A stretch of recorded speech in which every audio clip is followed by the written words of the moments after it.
Hi hello అండి. నేనైతే అప్పుడప్పుడు ఇలా చిన్న చిన్న టిప్స్ అయితే ఇలా పాటిస్తూ ఉంటాననమాట. మీరు ఇలా చేయండి.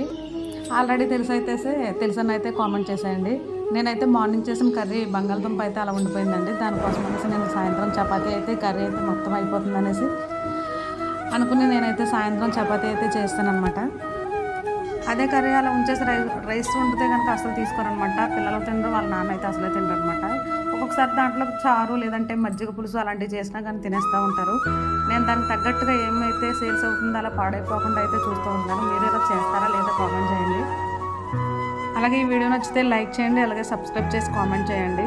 నేనైతే నైట్ టైం ఇలా చపాతీలు చేస్తే అయితే దీంట్లోకి ఉల్లిపాయ అలాగే నిమ్మకాయ కూడా తీసుకుని బాగా ఫుల్గా అయితే లాగించేసాము. చపాతీ ఒకటే కాదులేండి, లాస్ట్లో అదే పిండితో అయితే 2 పుల్కాల్లాగా కూడా కాల్చేసాను అనమాట.